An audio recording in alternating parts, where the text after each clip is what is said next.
All right, let's dive in, shall we? Today we're tackling the unsettling story of Joseph Daniel Miller, trying to unravel how this seemingly ordinary man ended up committing such horrific A crimes. fascinating case, definitely. Our main source, an excerpt from his Wikipedia page, and, well, let me tell you, it's a wild ride. Absolutely. It really makes you think about how thin the line between normalcy and, well, depravity can be. Okay, so let's start with Miller's early life. The article paints a pretty bleak picture. Born in 1964, he had a childhood riddled with poverty, intellectual disability, and constant bullying. Yeah, and unfortunately, those are just the beginning. The article goes on to detail a deeply disturbing pattern of abuse. Oh. Yeah, we learn about sexual abuse by his uncle, his father being accused of incest by Miller's own sister, and then even Miller himself ending up in juvenile detention where, sadly, he faced even more abuse. It's this cycle of trauma, violence breeding more violence that we often see in the backgrounds of, well, many criminals. And it's definitely a major factor to consider in Miller's case. It's just heartbreaking to think about the impact all it must have had on him, especially at such a young age. Making me wonder if things would have turned out differently if he hadn't been through all that trauma. Of course, we can't change the past, but it is important to understand how these early experiences, especially in childhood, can shape a person's worldview, their behaviors. Trauma can leave these deep scars that affect everything from emotional regulation to how they interact with others. Right, and the article then reveals this chilling escalation in his criminal activity. It's like watching a slow-motion train wreck, starting with petty theft and alcohol use as a kid, then spiraling into assault, arson, even illegal firearms possession. And what's important to understand here is that criminal behavior, it rarely just appears overnight. Often there's a gradual progression, a buildup of risk factors, and offenses becoming more and more serious. In Miller's case, his early exposure to violence, first as a victim and then later as a perpetrator, likely played a huge role. It's almost as if violence became, well, normalized for him, a twisted coping mechanism for dealing with life's challenges. Yeah, that makes sense. And then here's where things take a truly baffling turn. Despite his increasingly criminal activities, Miller manages to maintain this seemingly normal life, at least on the surface. He moves to Harrisburg, gets married, has 3 kids. It's like he's living a double life. It is. And this ability to compartmentalize is a fascinating psychological phenomenon we see quite often in individuals who lead double lives. They create these separate mental compartments, allowing them to function in society, even appear charming and likable, while harboring dark secrets. Miller was probably using this coping mechanism to keep up that appearance of normalcy while simultaneously engaging in criminal activities. It's a stark reminder that we never really know what's going on beneath the surface with anyone, right? The article even mentions that Miller had to take on low-skilled jobs because of his lack of education.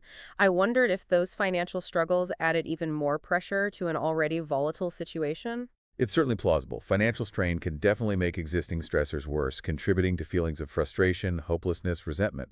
For someone like Miller, with his history of trauma and violence, those added pressures could have easily pushed him further down a dangerous path. And that path, tragically, led him to commit a series of truly horrific crimes. The Wikipedia article lists 5 victims by name: Selena Franklin, Stephanie McDuffie, Jeanette Thomas, Kathy Schenck, and Kelly Ann Ward. All women, and most of them involved in sex work. Yeah, and that pattern in his victims, it's a critical piece of the puzzle. The fact that most of them were black women, like Clara Johnson, the woman he kidnapped and raped in 1992, suggests there might be a racial or social bias at play, something investigators would need to explore to fully understand his motives. It's a chilling reminder that serial killers often target specific demographics, and understanding those patterns can be crucial in profiling and catching them. Exactly. By analyzing the victims' profiles and the circumstances of their deaths, investigators can start to piece together a more complete picture of the killer's psychology, their motives, their modus operandi. Speaking of modus operandi, the article hints at a possible pattern in Miller's crimes. Can you explain what modus operandi means and how it applies here? Sure. Modus operandi, or MO for short, refers to the specific method or pattern of behavior a criminal uses to commit their crimes.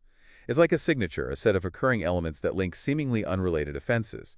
In Miller's case, the fact that many of his victims were involved in sex work and were killed in similar ways points to a distinct MO, something that would have been crucial for investigators to recognize and use to connect the crimes and ultimately catch Miller. Okay, so now we're getting into the investigation itself. The article describes his capture in August 1992 as pretty dramatic. Miller kidnaps Clara Johnson, subjects her to this horrible ordeal of beating and rape, then tries to kill her. Right. And this incident seems to be a turning point in Miller's criminal career. The moment where his carefully constructed facade of normalcy starts to crumble. The attempted murder of Clara Johnson was a clear escalation in his violence, a sign that he was losing control. Thankfully, a police patrol car happens to show up during the attack, and Miller panics and flees, leaving Johnson alive. But then he barricades himself on a rooftop, leading to this tense standoff with the police. Talk about a dramatic turn of events. Yeah, this kind of desperate act is something we often see when a criminal feels trapped, their world closing in on them. It's a last-ditch attempt to exert control, to avoid facing the consequences of their actions. And it's in this incredibly stressful situation that Miller makes a crucial decision. He surrenders to the police and then does something completely unexpected. He waives his Miranda rights and starts confessing to the murders. It's a strange move, for sure, and it really highlights the complex psychology at play. Was it a genuine desire to come clean, to confess his sins? Or was it a calculated move to try and control the narrative, to dictate the terms of his caricature? It's hard to say for sure. His confessions initially focus on Selena Franklin and Stephanie McDuffie, but then he drops this bombshell. He confesses to the murder of Jeanette Thomas, a crime for which another man, William Kelly Jr., had already been convicted. Wow. That's a huge twist, and it really raises some serious questions about the reliability of confessions, especially when they're obtained under pressure or from people with mental health issues. The article mentions that Kelly had a history of mental illness and may have been coerced into a false confession. It's a stark reminder of the flaws in our justice system and how important thorough investigations and due process are. Absolutely. This twist throws a major wrench into the legal proceedings. It's clear that Miller is responsible for multiple murders, but he's already confessed and is potentially facing the death penalty. Yeah, the legal situation is incredibly complex at this point, and it's about to get even more complicated because, as we'll find out, Miller's confessions aren't over yet. So we left off with Joseph Daniel Miller behind bars, right? Having confessed to multiple murders, including one that had already led to another man's conviction.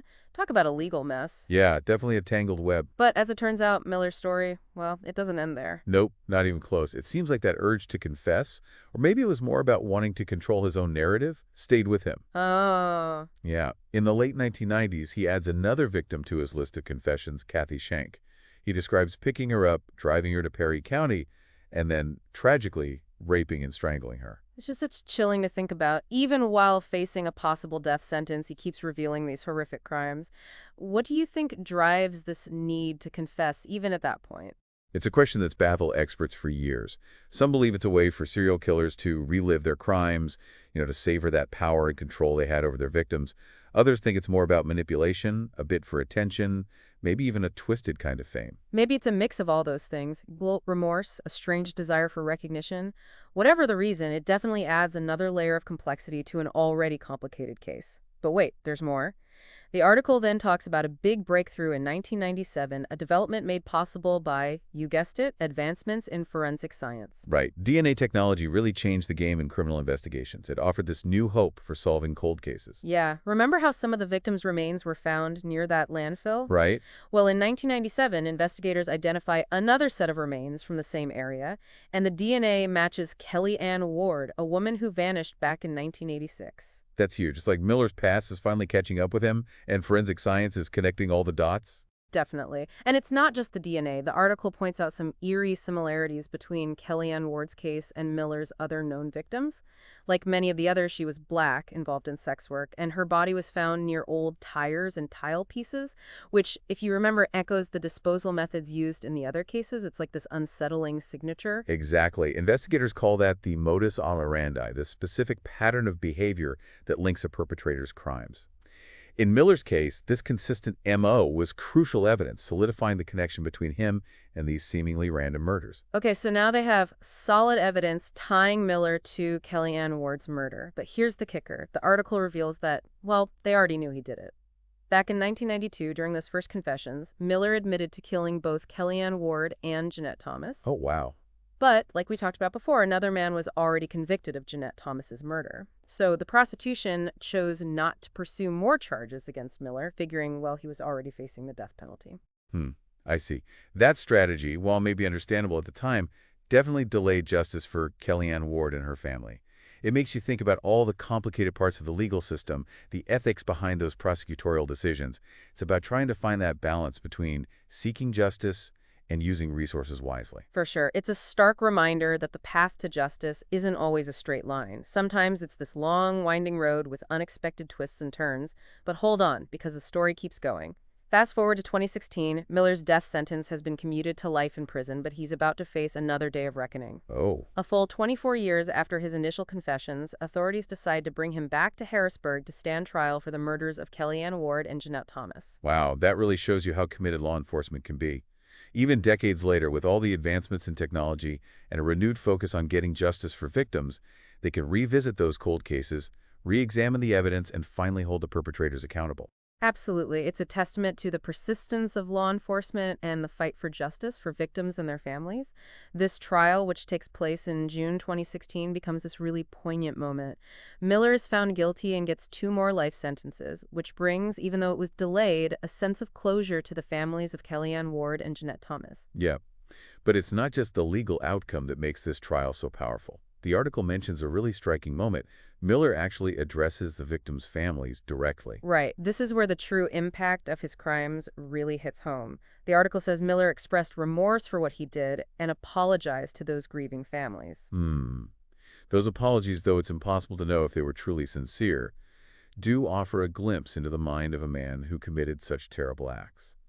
It makes you wonder about the possibility of redemption, about the complexities of human nature, and the power of forgiveness. It's definitely a lot to process. We've gone from this troubled childhood to a pattern of increasingly violent crimes, a double life meticulously built and then shattered, a series of confessions and legal twists, and finally, a long-awaited reckoning, and maybe, just maybe, a hint of remorse. It's a story that forces us to confront some uncomfortable truths about ourselves, about the human capacity for both good and evil, the lasting effects of trauma and violence, and that persistent pursuit of justice.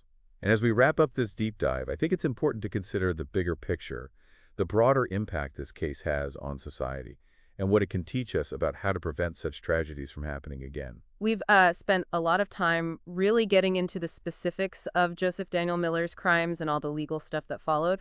But I think now it's really important to step back for a second, look at the bigger picture, think about the impact all of this had on the Harrisburg community. I mean, these weren't just crimes on paper, right? They left a real lasting mark on the entire city. Absolutely. The effects of something like this, a serial killer operating in your city, it reaches far beyond just the victims and their families. Can you imagine living in Harrisburg back then, during Miller's, well, reign of terror? Yeah, it's pretty unsettling to think about. Every time someone went missing, every unexplained disappearance, every rumor, it would have just added to this collective anxiety, this fear that any woman could be the next target. It's chilling to think about living with that constant sense of dread, that vulnerability. And, it wasn't just paranoia. These were real, brutal crimes happening right there in their community. Exactly. And that kind of fear can be incredibly damaging. It breaks down trust, creates divisions, and can leave these deep scars on the social fabric of a community. Even after they caught Miller, that sense of vulnerability could linger, changing how people behave, their relationships, how they saw the world around them. Makes you think about the real cost of these crimes. It's not just measured in lives lost, but also in the collective trauma inflicted on the community. That loss of safety and security, it can take years, maybe even generations, to heal from that. That's why it's crucial to not just focus on catching and punishing the perpetrator. We have to invest in support systems for the victims, their families, and the entire community. Things like counseling, support groups, outreach programs, all of those are vital parts of healing. That brings up something I've been wrestling with throughout this whole deep dive. We've looked at Member's past, the way his crimes escalated, all the legal battles. It's easy to just label him a monster and, well, distance ourselves from the horror of it all. But as we've seen, he wasn't born that way. He was a product of his environment, a deeply flawed person shaped by so many factors. It's a really important point. When we just chalk it up to evil, we overlook all these complex social, environmental, and psychological elements that contribute to someone becoming a criminal. We have to hold people accountable for their actions, yes, but we also have to acknowledge the systemic issues that create an environment where violence can thrive. Right. So as we wrap up this deep dive, I keep coming back to that question we started with. What does Miller's case tell us about the things that lead to violent criminal behavior? And I think the answer, as we've discovered, is far from simple. It's a puzzle with so many pieces: childhood trauma, inequality, lack of mental health resources, and a whole host of other factors. You got it. There's no easy solution, no magic wand to make violence disappear. It takes a multifaceted approach. We need to address poverty and inequality, provide access to quality education and mental health services, build stronger, healthier communities, and challenge those cultural norms that perpetuate violence. And maybe, at the end of the day, the most important thing we can take away from this is that understanding the root causes of violence is the first step to stopping it. By looking closely at cases like Joseph Daniel Miller's, by confronting that darkness, hopefully we can find a path toward a brighter, safer future. Absolutely. And if this deep dive has made you curious to learn more, I definitely encourage you to check out the resources listed in that Wikipedia article. There's a lot of information about serial killers, criminal psychology, and all the specific cases we talked about. Remember, knowledge is power. The more we understand these complex issues, the better equipped we are to create a world that's more just and compassionate for everyone.